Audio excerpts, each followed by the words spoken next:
Custo de vida, emprego e desemprego, cesta básica, tarifas públicas, salário mínimo.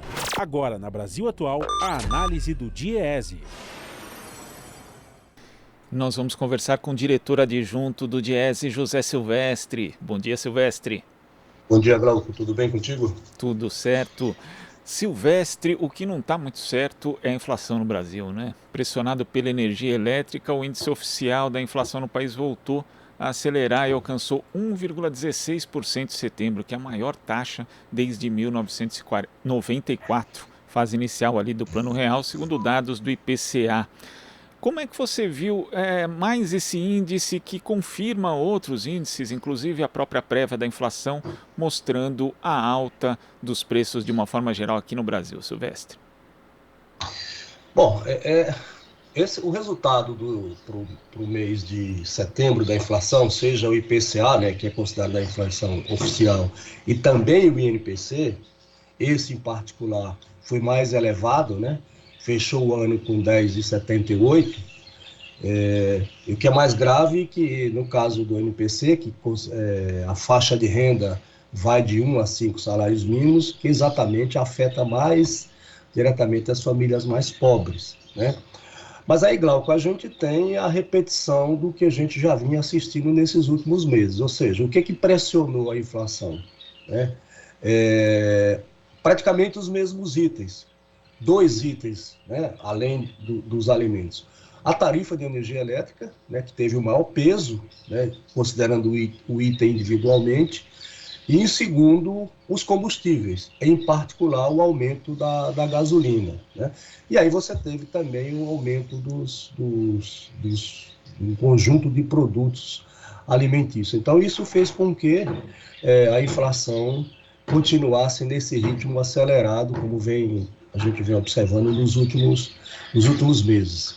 E aí eu acho que você tem fatores também que puxam esse índice para cima, quer dizer, além do próprio comportamento dos preços das commodities, né, no mercado internacional, você tem o câmbio, que também contribui para essa elevação, né, dos preços, de alguns preços internos, né, particularmente dos derivados de petróleo.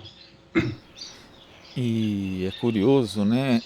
Porque a gente sempre tem, Silvestre, o governo alegando que, olha, a inflação, tanto o ministro Paulo Guedes quanto o presidente Bolsonaro dizendo que a inflação é um fenômeno mundial, que o Brasil não é o único afetado por isso agora durante a pandemia, mas a gente vê aqui que, segundo a própria OCDE, a Organização para a Cooperação e Desenvolvimento Econômico, ela faz uma previsão que já é considerada abaixo daquilo que vai ser, né? Uma inflação de 7,1% seria a terceira maior taxa inflacionária do mundo, né? Então, não é que o mundo inteiro vive processo inflacionário, é verdade, mas uma das piores inflações que está acontecendo agora é aqui no Brasil. Então, isso mostra que o governo tem responsabilidade a respeito dessa questão, porque é a condução do próprio governo que está levando a isso, Silvestre. Sim, é óbvio que o governo é responsável pela elevação da inflação. Assim como você comentou, também é verdade que você tem um processo de aceleração da inflação em diversos países, né? Vamos combinar que os preços das commodities têm aumentado, né? Enfim, entre outros produtos. Mas, Glauco, chama a atenção o seguinte, o governo, e particularmente aí o Bolsonaro, essa semana passada ele fez uma live comparando preços de produtos brasileiros no Brasil, né, com Estados Unidos, Europa, que é uma mentira. Pegou, por exemplo, o preço da carne moída de R$15, onde você vai achar carne moída ao preço patinho, ao preço de R$15. E aí ele compara com preço nos Estados Unidos, na Europa, enfim. Assim como pegou outros produtos que não tem nesse preço. O preço da carne moída está acima de R$30, né? Além disso, compara coisas que Uma coisa é o preço aqui no Brasil, comparado com os Estados Unidos, com a Europa, mas tem um elemento importante que ele não fez referência nenhuma, que é a questão da renda, né? Além de ser uma fake news, que você tem preço estou pegando carne, mas teve outros produtos, né? Então, assim, o governo tem responsabilidade, sim, né?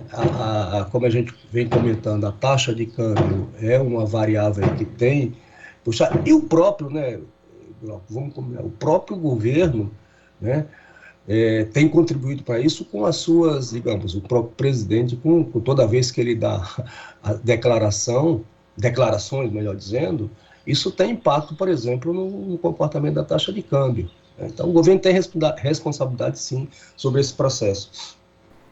Lembrando, inclusive, quando a gente fala de taxa de câmbio, que o Brasil em 2020 o real foi a sexta moeda que mais desvalorizou no mundo.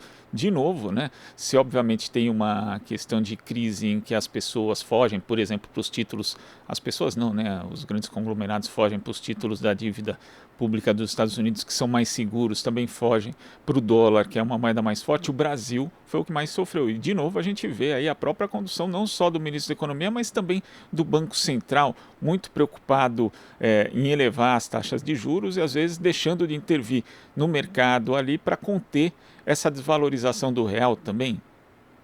Sim, e aí particularmente em relação à Selic, né, ou seja, a taxa de juros básica da economia, que o Banco Central vem aumentando, o Copom, né, nesses últimos meses, né, Glauco, o efeito do ponto de vista da inflação eu diria que é quase nulo, né, porque a inflação que a gente está vivendo não é uma inflação digamos assim, de demanda, né, que você precise conter o consumo e, portanto, o aumento dos preços. É uma inflação mais, digamos assim, de custo, né? Muito influenciada, entre outras as variáveis, como a gente já falou, pelo próprio comportamento da taxa de câmbio, né? E, de fato, o Brasil foi o real foi uma das moedas que mais se desvalorizaram nesses últimos tempos, né? Nesses últimos anos aí. Enfim, então e o governo não tem conseguido, né, fazer a gestão da política monetária, né, para conter, de fato, a inflação. E o resultado disso tudo é o que está sendo apontado, né? Ainda que você tenha uma tendência, digamos, nos próximos meses, de a inflação no acumulado dos 12 meses reduzir, por conta aí do efeito estatístico, você vai tirar índices, né, maiores no final do ano passado, né, enfim. Então você vai ter, pode ser que a inflação, pelo menos são as projeções que estão sendo feitas, que você talvez feche o ano com um índice inferior a 2 dígitos, como nós estamos verificando agora, né? Silvestre, muito obrigado pela sua participação aqui no Jornal Brasil Atual e até a próxima. Até a próxima. Bom dia, André. Bom dia. Conversamos aqui com o diretor adjunto do Diese, José Silvestre. Você está ouvindo Jornal Brasil Atual. As notícias que os outros não dão.